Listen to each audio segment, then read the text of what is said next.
Thank you for participating in the Money Matters program. For those of you who received this book, the pages will be on the bottom of this video. For those of you who did not receive a book, you can access this information on our website, www.dhfunforkids.com.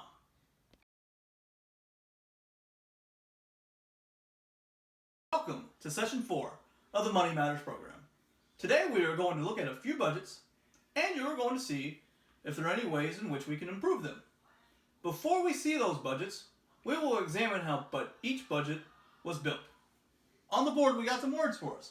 We've got cost, which is the amount of money spent on each item. Frequency, how often each item is purchased. In order to reach our cost per month, we have to use our multiplier. Our multiplier is used to figure out how much is spent per each month on each item. So if it's daily, it's times 30, weekly times 4, monthly times 1, and annually times 0.083. This will help us figure out our cost per month. Now we're going to look at a few budgets for today's activity. Remember, these can be found on our website, www.dhfunforkids.com. Our first budget is John, and here's his situation. John is the only member of his household and only works part-time, 20 hours per week. John's boss frequently asks him to work a full-time schedule, which would be 40 hours per week. But John decides not to. So let's go ahead and look at John's budget. These are John's essential expenses. He's got rent, which is $450 per month. Transportation, $300 per month. Food, also $300 per month. Clothing, $100 per month. Utilities, $150 per month. And then finally, medical, $50 per month. Now his total essential expense cost per month is $1,350. Now let's move to his discretionary expenses. Movies, let's say John goes to the movies once a month, that's $30 per month. Entertainment, $100 per month. And then eating out, $120 per month.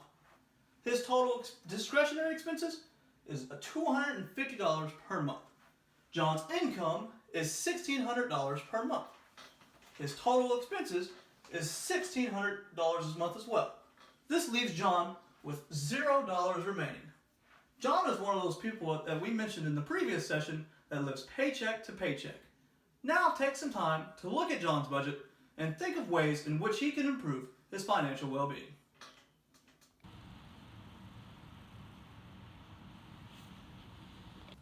There are a few things to look at in John's situation.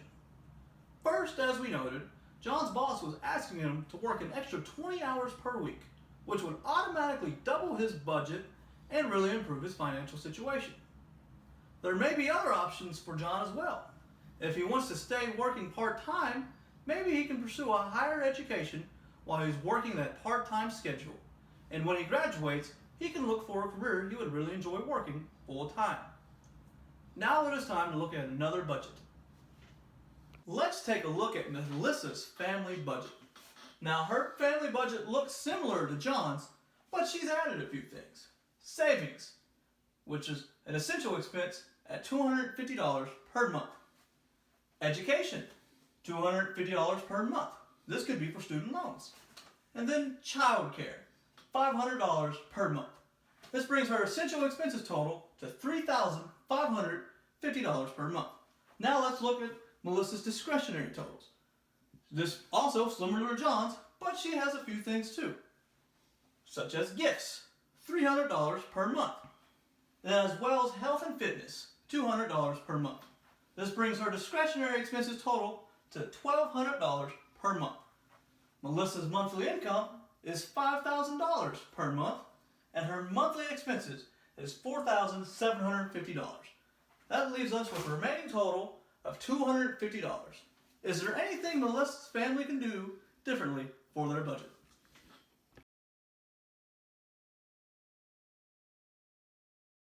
Melissa's family has a very good balance on their expenses. Her family has enough money to take care of essential expenses while spending a good amount on discretionary ones. One thing she may want to look at is putting the remaining $250 into a savings account. This would put her right at 10% of her income, following the 10% rule we learned about earlier. If this money goes straight into her savings account, she will forget she even has it, and it will be there if an unexpected cost arises. Now let's look at our last budget.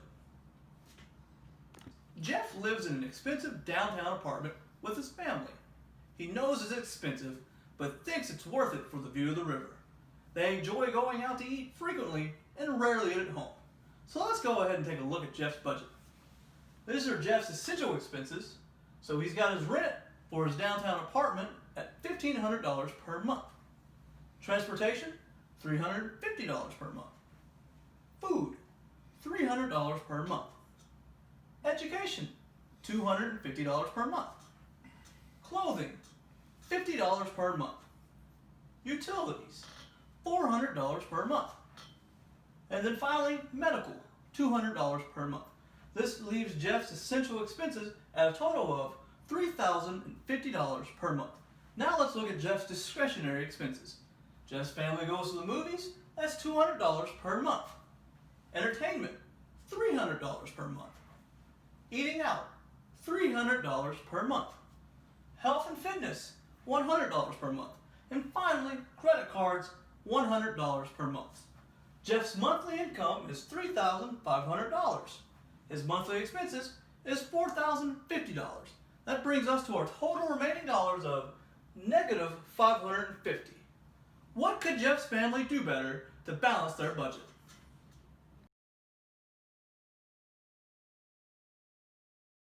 Jeff spends way more money than John and Melissa on their rent.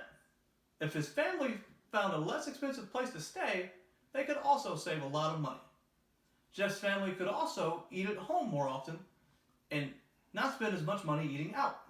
Jeff's family looks like they need to make some personal sacrifices on their wants in order to set themselves up better to take care of their needs. Now we are going to conclude today's session. Today we looked at a few budgets and examined ways to improve them.